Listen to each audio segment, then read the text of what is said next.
Hi, I'm Elizabeth Sherman, and today I'm doing an interview with Carole Sanders. She was born in Auburn, and that's where she currently lives now, but she grew up in Union Springs.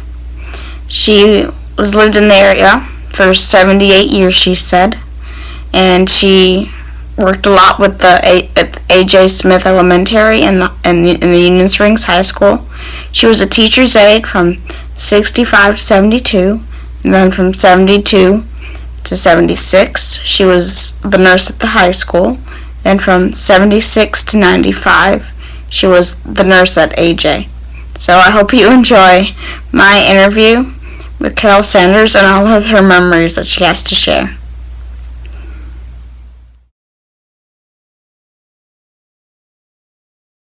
Well, having lived in Union Springs for 78 years, but now I'm living over in Auburn, going on starting 7 years in January. I enjoyed living in the village. Remember many things that went on at the time, and some good, some bad. Made very close friendships with two girls. We were friends from age 5 until one of the gals passed away a couple of years ago. So we were in our 80s. So went to Union Springs School. Walked to school every day, a mile. There were no buses for us. We walked a mile from kindergarten on. And, well, it was fun. Nice to be by the lake. I worked down at the lake as a lifeguard when I was in my older teens and took lessons down there, and so did my children. Nice program. Very nice program. That's very good. So you have a picture. You mentioned that you had a family member and you had a picture behind you. So can you go into a little bit about? That is my grandfather, Rob Roy McCulley. He was a doctor, and he lived right next to this museum in that big house back up in here. Yeah. That's where he lived for a while, and he had his office there. I never knew him because he passed away before I was born. Yeah.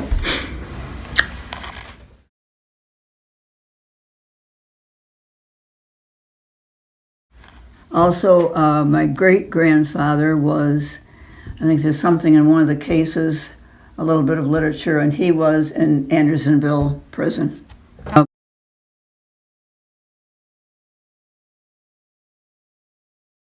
Sure. Okay, so what's your favorite memory from Union Springs, or childhood, or growing up? That's kind of hard to say. There was a lot of them, but I guess the friendships that we had, and it was a safe time. We could be all around the village and just come home in time for lunch or time for dinner. And the parents didn't have to worry back then. Yeah. And but the lake was a big thing. We'd go swimming morning, noon, and night, and then they have a little employment there later on. Was good. Yeah. Going on the lake's always fun. Yep. We just had a little rowboat. I don't think we even had a motor, but we had fun with the rowboat. We used to go fishing. Yeah, my dad would take me out on Father's Day. We would go fishing, and we go kayaking on when it's nice out. And we, it's always been fun to do that. Yeah. And my mom talks a lot about, because they had a boat when they were kids, so they would go out on the lake and just drive around and swim and have fun. But sometimes swim off of it, or fish off of it, or whatever. But yeah. It's a nice place to grow up. Yes, it is. My one kind of nightmare, though, that I always remembered was the mill pond. We were told it was quicksand. Oh! So we would worry when we walked by it in case we fell in. Because we were told it was quicksand. Well, yeah, and you don't want to sink in there. Didn't want to sink. Yeah. There you go. I mean, yeah. So what were some favorite hobbies that you like to do? when you were Well, younger? I liked Or sports. liking to do now? I liked sports when I was in school, but I mean, okay, vacation time home and like that. We used to play just hide and go seek and kick the can and tag and that kind of stuff. We had fun doing that. But then the swimming took a big part of the summer. And, then I liked sports when I was in high school as much as the girls could do, because they didn't have as much chance as the boys did to participate in sports. But, we did a little bit. Yeah. Yeah. Are there any special family stories that you know of or heard about? Family stories. Or that are special to you? Well, just that we had, relatives come often, in the summer we lived on Cuba Street down the ways, and we had lake property. But we had picnics a lot, family get-togethers in the summer, and also for Memorial Day, Labor Day, Easter, Christmas, Thanksgiving. Those were all good times, that we had. I don't know if I can't think of any one thing that stood out more than anything else. I'll think about it later, probably. Okay. Yeah, if you think of anything, you can just say it during the interview. It doesn't- Okay. But, so what's different from Union Springs when you were a kid to now? What has changed? Have you noticed anything like that? Well, like I say, we could go out any place, and we didn't have to have the Xbox games and Well, yeah. the computer and that kind of stuff that they have now. And now, there isn't any, I believe there is no swimming lessons anymore, and that was very important, I felt, that children learn how to swim.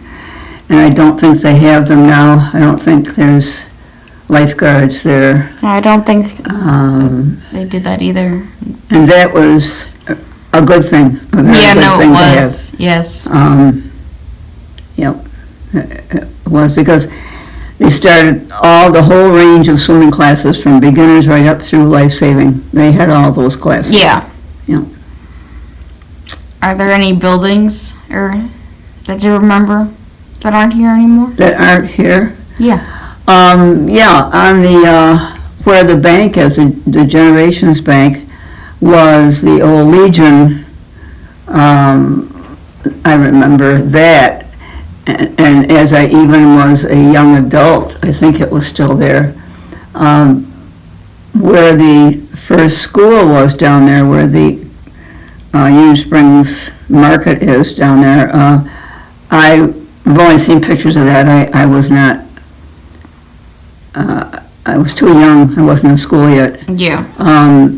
Then where I lived on Homer Street, when I lived in Union Springs from 65 till, I think when I left, 2015, I think it was, 50 years, I was there 50 years, on Homer Street. That used to be Hendricks Hall. That was a building in which I'm sure there's pictures around here someplace of it.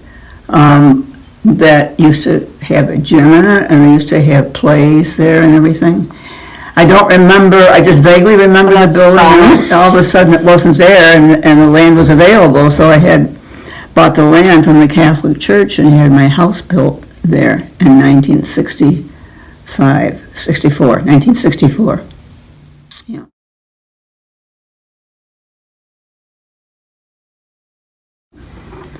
Other buildings, I'm not sure, the Creamery down there behind the park now kind of owns part of that. There were, the place was there, I believe it was in business at the time when I was younger. Creamery, they call it the Creamery. That's gone. Yeah. Yeah. In Cayuga, there's well, it's not anymore, but they had a giant rec center where you could go and play and do different things. They had a giant gym on the second floor. That's where I always went. It was popular for birthday parties and such, so I didn't really know there was something like that. Or where they would have event. Well, like because you said there was built where they could do plays and different things. They like did that. plays, and I remember my father saying that he played basketball there. But I don't know what year that was taken down. Maybe it was the early 60s. Yeah. That building was taken down, and I really don't know why it was, but the Catholic Church owned it, and I guess they didn't need it or something I don't know what shape it was in or anything, so Yeah. I just know it was there. Yeah. My cousin Michelle Myers lives on Homer Street. Mhm. She lives at one Homer. And I was 5, so there was one house in between Michelle's and mine. Yeah. Yeah. No. Yeah. Oh, that's fun. And that was a nice house because it was a manse, Presbyterian manse at one time, and so I had been in it several times when we had ministers from the Presbyterian Church lived there. So I had been in there, but I understand Michelle's done a lot of redecorating and so on. Yeah, just a little. Probably doesn't look anything like I might have remembered it, except for the stairway going up upstairs. Yeah, and in the living room, there's these 2 columns. The columns are still there. Oh, yeah. okay, I remember the columns. And there's a piece of,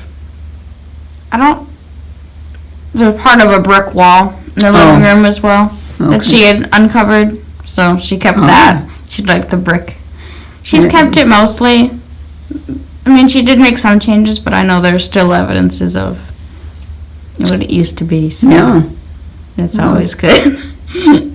Probably would be nice to see. It would be nice to see what she's done with it. Yeah. Yeah. Like her mother, Yes. who also did a lot to her house. Yes. Yeah.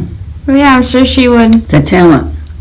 If you asked her, even I could ask if she'd like to see it. I'm sure she'd enjoy that. Yeah. Yes.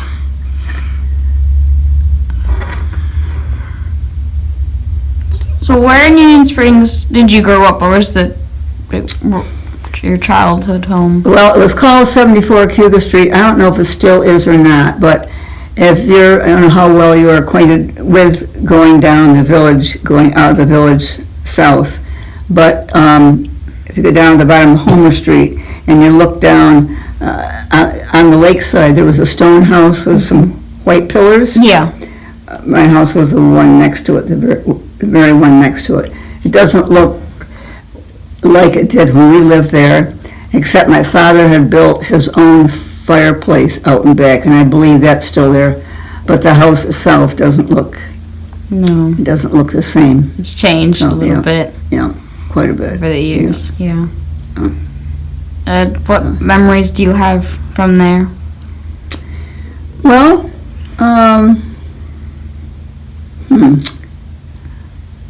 memories, I can remember. I had 2 sisters and a brother, and I know I shared a bedroom with one of my sisters. And, well, that worked out all right, as far as I remember.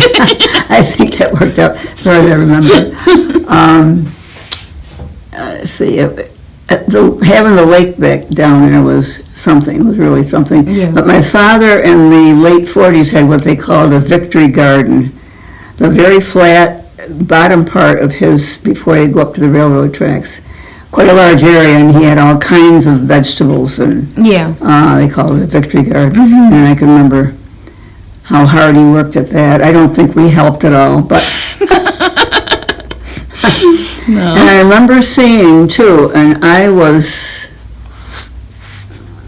don't even know if I was middle school age. I might have been more like 11, 12, something like that, when somebody came, it might have been from Rochester, the museum or whatever, went over to the island, and they got some relics and stuff. And I can remember sitting on the railroad tracks and watching these boats go out to the island.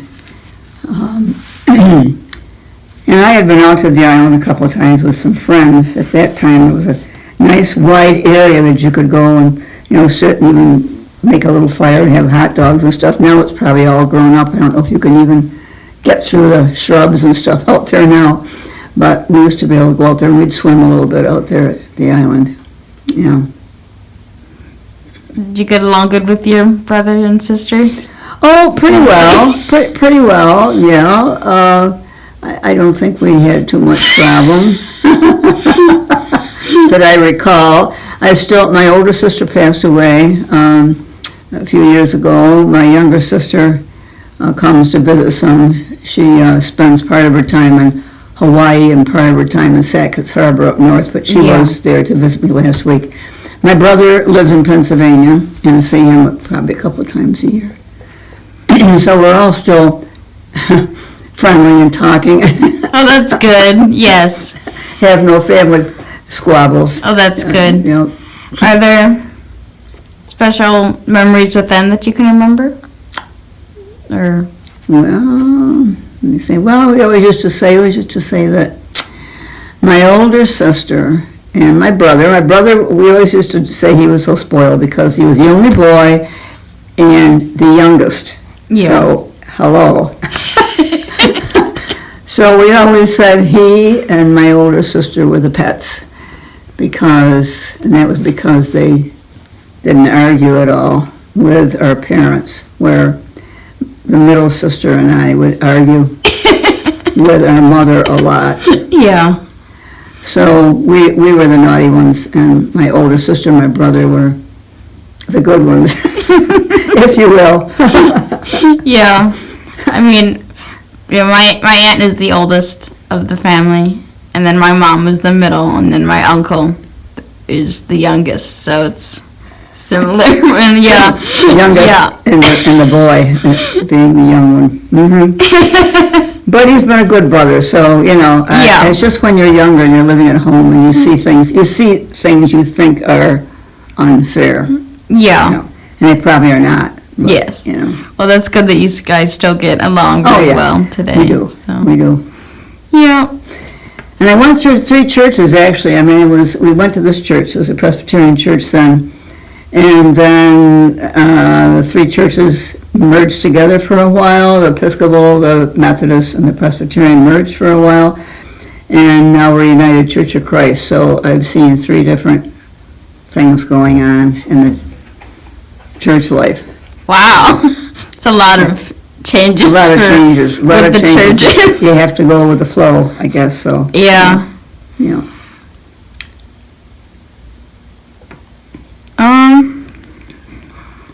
Were there any older relatives in the area?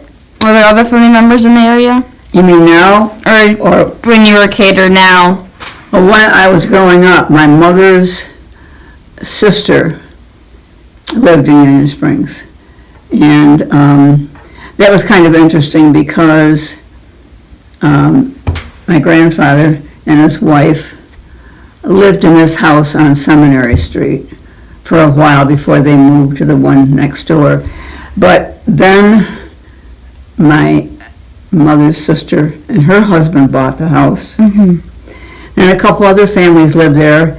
And then my daughter bought the house. So it's kind of been in the family off and on at 9 Seminary Street. Nice. At 9 Seminary Street for a number of years, So, but then, let's see, my father's relatives didn't live right around here, so we just saw them on occasion. Yeah. Yeah. And what were their names? Just my father, his brother's name was Harry Smith, and his sister was, wasn't that awful? Mildred Smith Reynolds. Reynolds was her maiden name. And my mother's sister was Doris Jones. Smith and Jones were cousins. And it seemed kind of strange. My mother married a Smith and her sister married a Jones. So Doris Jones and her husband, Robert Jones, they're the ones that lived in that house too at one time on 9 Seminary Street. But they've all passed away now, so there's no relatives like that. I have no aunts, uncles, or anything like that alive. Yeah. What do you remember about them, or if anything? Well, I remember a story about my aunt and uncle that lived in Seminary Street. Yeah. They used to have parties right around New Year's or something, and they would, believe it or not, I don't know if you could do that now or not, they would start up by their house on Seminary Street. All of them would have sleds, and they would slide all the way down across the main street and go all the way down to what is now the village office. It was the train station then, and they could go all the way if it was good enough, icy enough. And they would do that. So, I was never involved in those parties, but I remember hearing about them anyway. And they had two boys. One of them is still alive, but lives down in Georgia. But they're the ones that we would have most of the holidays with, picnics and stuff like that. Whereas most of our get-togethers with my aunt and uncle, and then my aunt that lived in Walworth, New York, near Palmyra, we'd go there for Thanksgiving and sometimes a picnic. But none of them are alive now, except for my one cousin that's down in Georgia. Are there any keepsakes or heirlooms or photos that have been passed down through the ages with the family? Well, yeah, I think I have. I have some of my grandfather here and of my great-grandfather. I don't think there's any pictures over there, just his discharge papers or something is over there. But I do have some pictures. Some of them are just copies. Yeah. My father's name is on one of the stained glass windows out here, Albert Smith.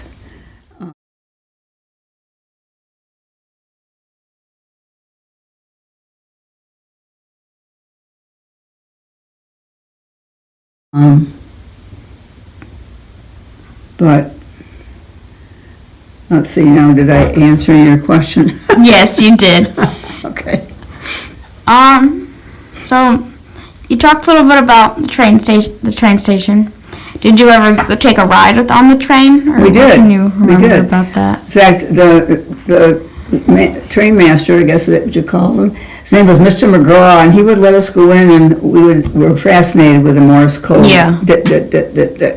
We were kind of fascinated with that.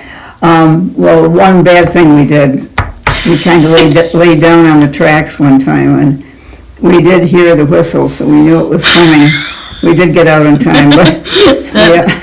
We used to put pennies on there, and then we'd find them later because they were flattened down and kind of funny. But yeah, my father we just had one car as I was growing up. So to go to get school clothes or something like that, we went on the train. Yeah. From Union Springs to Auburn. That was kind of fun to do that, And the train tracks were there quite a long while. Back for a second, because you missed the last part. So there was a bus station in Union Springs? A bus service. Service, I mean. Actually, I think the man lived in Aurora, and so maybe that's where, sometimes there was a bus, I remember a small bus, but he also had a black limousine, some type of car he sometimes used. He was kind of a character. Yeah. Sometimes he would drive and he'd put his hand on the back seat and talk to you like this while he's supposed to be looking. People used to kind of laugh about how safe that was to go with Mr. Woods and his. Yeah. But it wasn't really a station. Yeah, service. Yeah. Yeah. Well, that's interesting.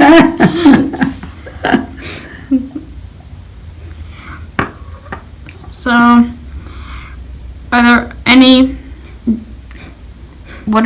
stories have you heard about how your family came to, family stories of coming to live here, origin stories, or not really? I'm sorry.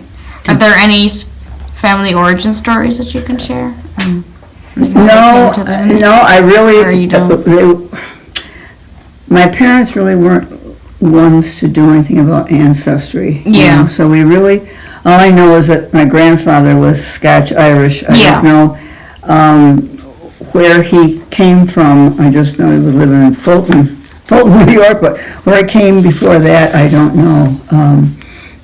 So I really don't And my father's family, no, he didn't know anything particular. His father died when he was 3. Yeah. I'm sorry, his mother died when he was 3 and his father died when he was 12.